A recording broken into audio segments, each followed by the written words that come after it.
असुरों के गुरु शुक्राचार्य के 10 रहस्य। शुक्राचार्य एक रहस्यमयी ऋषि हैं। उनके बारे में लोग सिर्फ इतना ही जानते हैं कि वे असुरों के गुरु थे, लेकिन हम आपको बताएंगे उनके बारे में कुछ अन्य तरह की रहस्यमयी बातें जो शायद ही आप जानते होंगे। शुक्राचार्य के संबंध में काशीखंड, महाभारत, पुराण आदि ग्रंथों में अनेक कथाएं वर्णित हैं। देवताओं के अधिपति इंद्र, गुरु बृहस्पति और विष्णु परम इष्ट हैं। दूसरी ओर दैत्यों के अधिपति हिरण्याक्ष और हिरण्यकश्यप के बाद विरोचन बने, जिनके गुरु शुक्राचार्य और शिव परम इष्ट हैं। एक ओर जहाँ देवताओं के भवन, अस्त्र आदि के निर्माणकर्ता विश्वकर्मा थे, तो दूसरी ओर असुरों के मैदानों इंद्र के भ्राता श्री वरुण देव देवता और असुर दोनों को प्रिय हैं। असुरों में कई महान शिव भक्त असुर हुए हैं। शुक्राचार्य उनमें से एक थे। आओ उनके बारे में जानते हैं। शुक्राचार्य के 10 रहस्य क्या हैं, आइए जानते हैं। नंबर 1, ऋषि भृगु के पुत्र थे शुक्राचार्य। महर्षि भृगु के पुत्र और भक्त प्रहलाद के भांजे हैं शुक्राचार्य।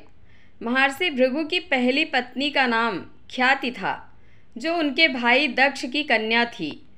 ख्याति से भृगु को 2 पुत्र दाता और विधाता मिले और एक बेटी लक्ष्मी का जन्म हुआ। लक्ष्मी का विवाह उन्होंने भगवान विष्णु से कर दिया था। भृगु के और भी पुत्र थे, जैसे उष्णा, चमन आदि। माना जाता है कि उष्णा ही आगे चलकर शुक्राचार्य कहलाए। एक अन्य मान्यता अनुसार वह भृगु ऋषि तथा हिरण्यकश्यपु की पुत्री दिव्या के पुत्र थे। मत्स्य पुराण के अनुसार शुक्राचार्य का वर्ण श्वेत है। इनका वाहन रथ है। उसमें अग्नि के समान 8 घोड़े जुते रहते हैं। रथ पर ध्वजाएं फहराती रहती हैं। इनका आयुध दंड है। शुक्र वृष और तुला राशि के स्वामी हैं तथा इनकी महादशा 20 वर्ष की होती है। नंबर 2, शुक्र नीति के प्रवर्तक। शुक्राचार्य महान ज्ञानी के साथ साथ एक अच्छे नीतिकार भी थे। शुक्राचार्य की कही गई नीतियाँ आज भी बहुत महत्व रखती हैं। आचार्य शुक्राचार्य शुक्र नीति शास्त्र के प्रवर्तक थे। इनके शुक्र नीति अब भी लोक में महत्वपूर्ण मानी जाती है।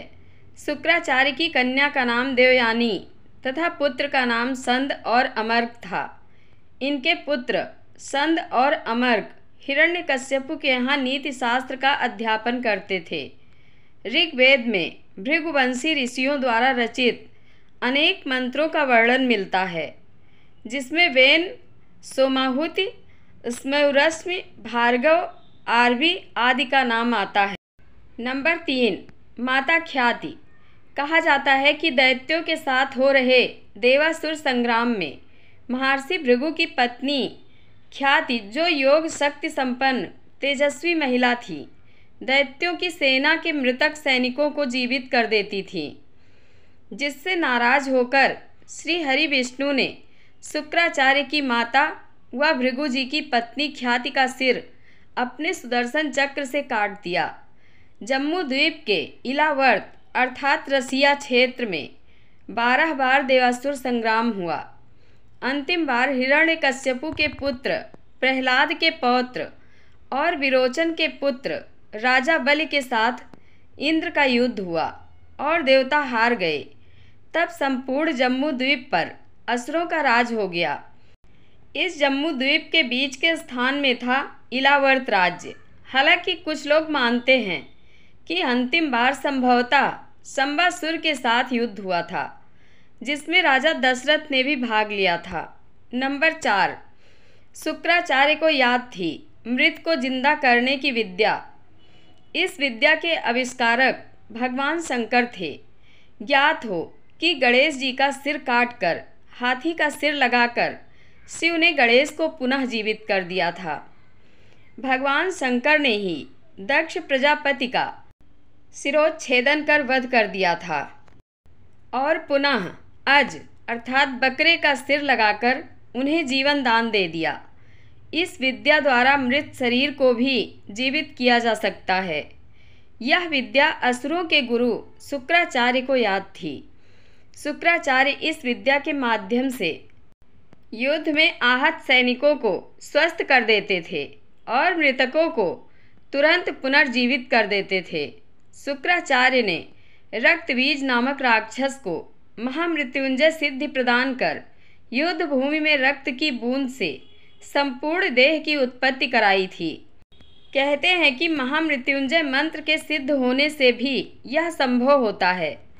महर्षि वशिष्ठ, मार्कंडेय और गुरु द्रोणाचार्य महामृत्युंजय मंत्र के साधक और प्रयोगकर्ता थे। संजीवनी नामक एक जड़ी बूटी भी मिलती है जिसके प्रयोग से मृतक फिर से जी उठता है।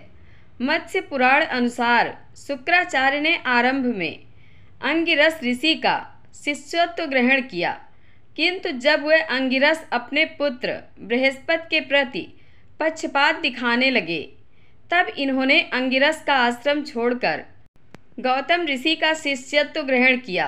गौतम ऋषि की सलाह पर ही शुक्राचार्य ने शंकर की आराधना कर मृत संजीवनी विद्या प्राप्त की, जिसके बल पर देवासुर संग्राम में असुर अनेक बार जीते।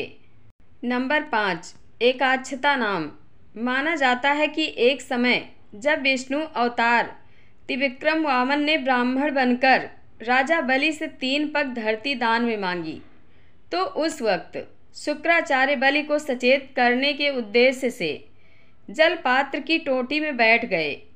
जल में कोई व्याघात समझकर उसे सींक से खोदकर निकालने के यत्न में इनकी आंख फूट गई। फिर आजीवन वे काने ही बने रहे। तब से इनका नाम एकाक्षता का द्योतक हो गया।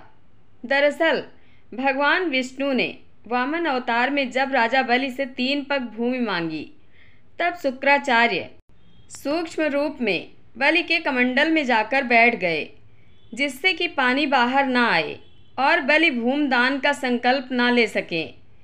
तब वामन भगवान ने बलि के कमंडल में एक तिनका डाला, जिससे शुक्राचार्य की एक आंख फूट गई।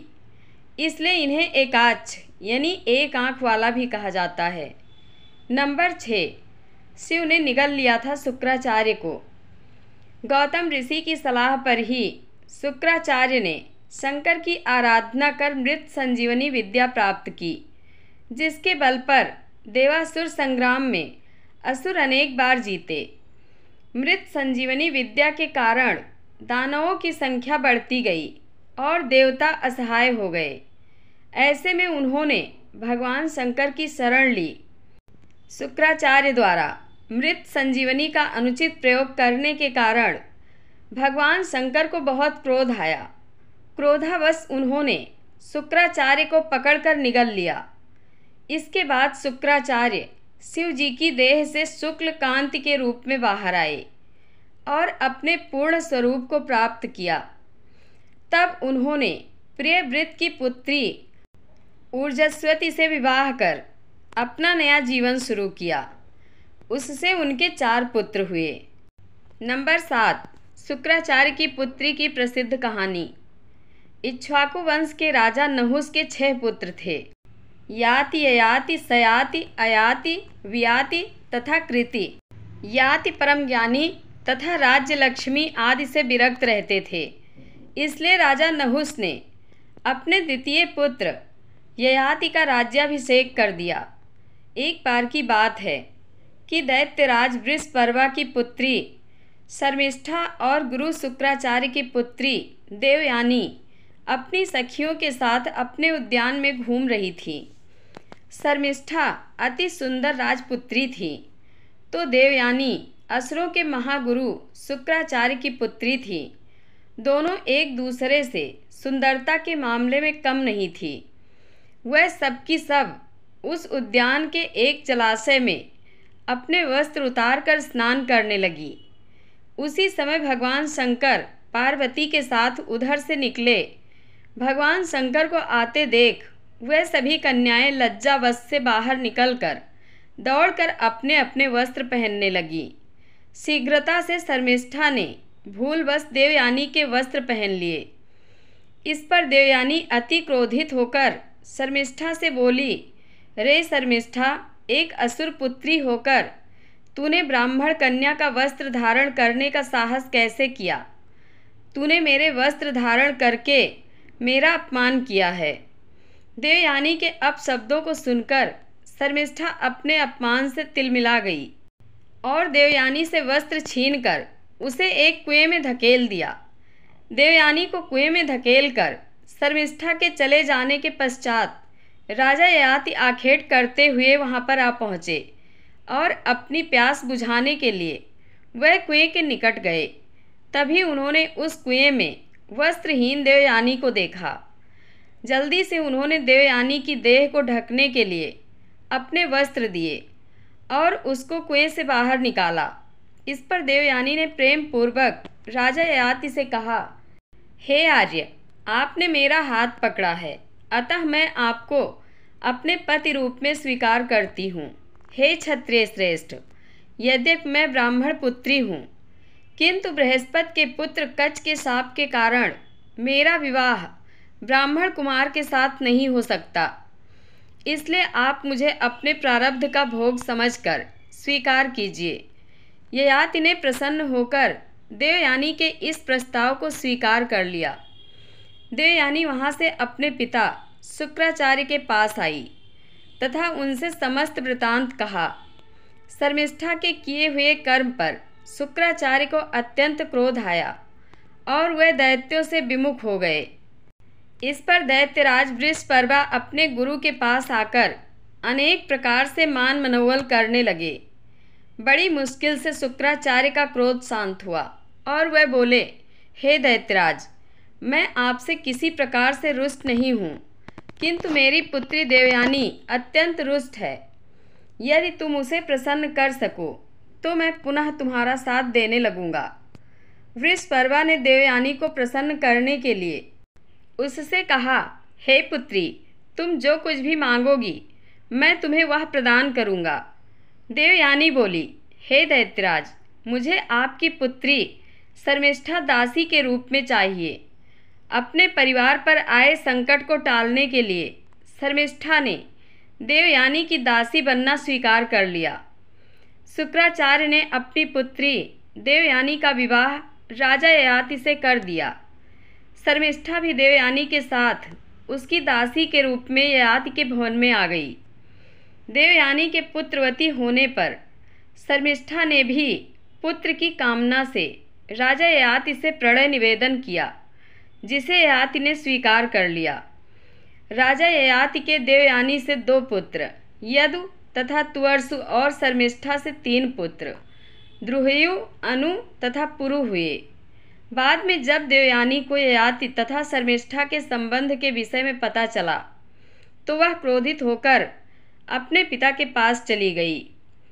शुक्राचार्य ने राजा ययाति को बुलवाकर कहा, रे ययाति, तू स्त्री लंपट है, इसलिए मैं तुझे शाप देता हूँ, तुझे तत्काल वृद्धावस्था प्राप्त हो।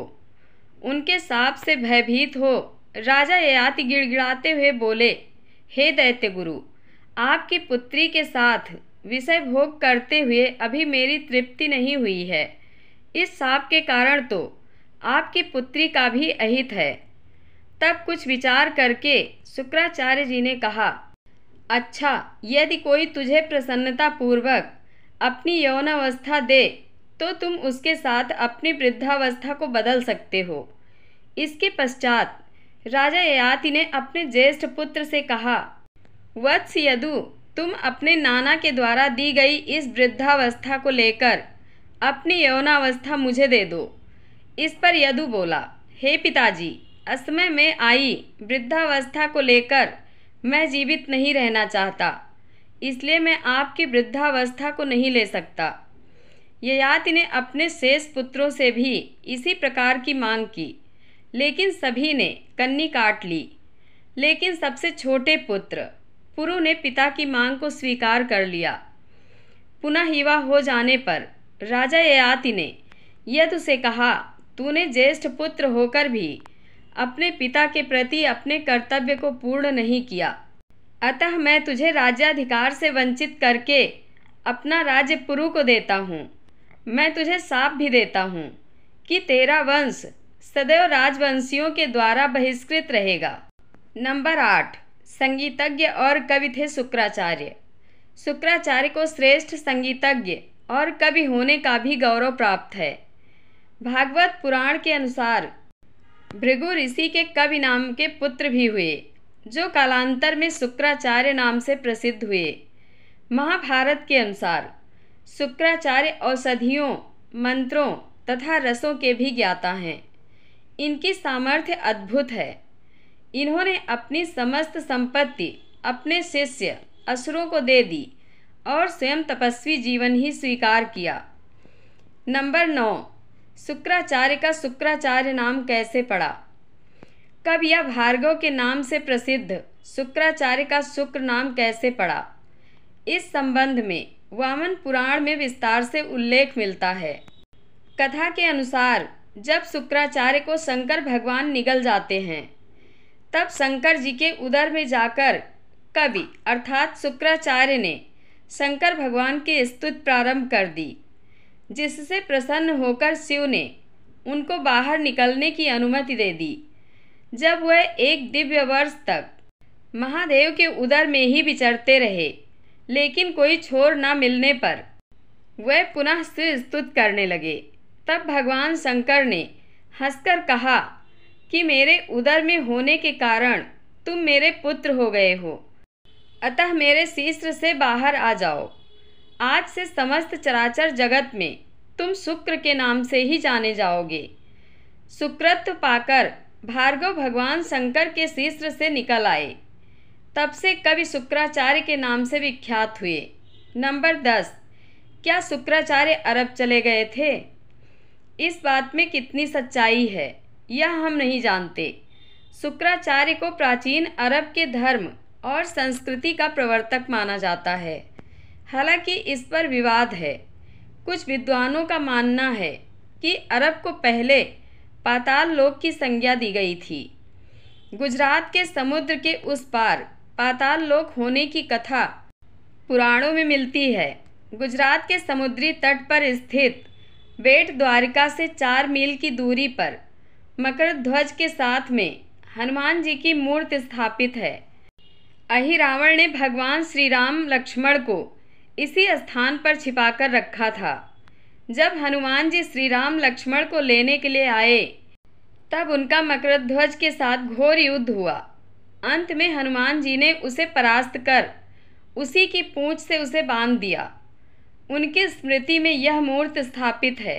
मकरध्वज हनुमान जी का पुत्र था। माना जाता है कि जब राजा बलि को पाताल लोक का राजा बना दिया गया था, तब शुक्राचार्य भी उनके साथ चले गए थे। दूसरी मान्यता अनुसार दैत्यराज बलि ने शुक्राचार्य का कहना न माना, तो वह उसे त्याग कर अपने पौत्र और्व के पास अरब में आ गए और 10 वर्ष तक वहाँ रहे। शुक्राचार्य के पौत्र का नाम और्व अर्थात अर्व या हर्व था, जिसका अपभ्रंश होते होते अरब हो गया। अरब देशों का महर्षि भृगु के पुत्र शुक्राचार्य तथा उनके पौत्र और्व से ऐतिहासिक संबंध के बारे में हिस्ट्री ऑफ द पर्सिया में उल्लेख मिलता है, जिसके लेखक साइक्स हैं। जय श्री कृष्ण। आप लोगों को कथा कैसी लगती है कमेंट बॉक्स में अपनी राय देना ना भूलें। धन्यवाद।